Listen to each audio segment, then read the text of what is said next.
This wall is being constructed almost entirely in the occupied Palestinian territory.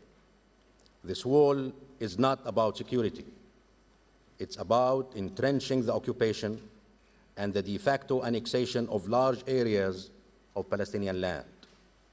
This wall, if completed, will leave the Palestinian people with only half of the West Bank within isolated, non-contiguous, walled enclaves.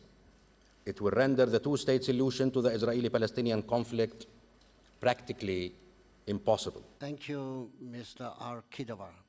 At the local level, Palestinians are being separated from their land and deprived of their water resources.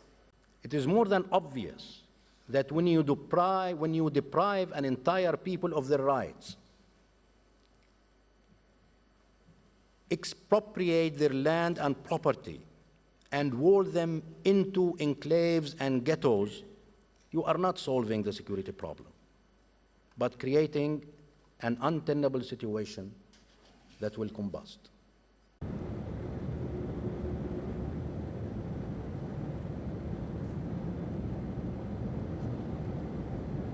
You have been to the hearings today.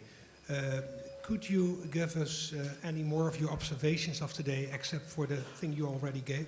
The deafening silence in that room for any sense that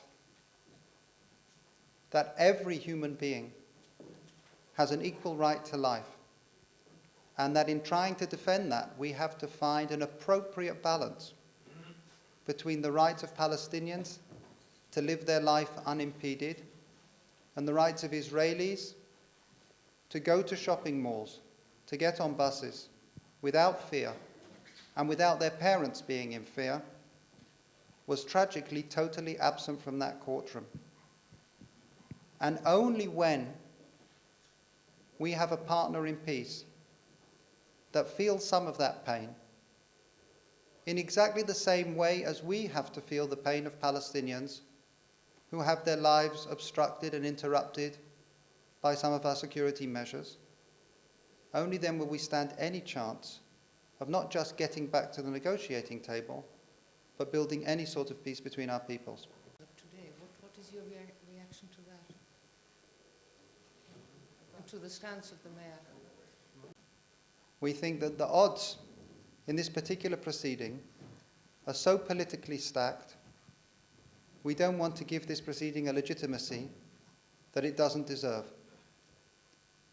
The United Nations General Assembly has sent the court a deliberately one-sided question.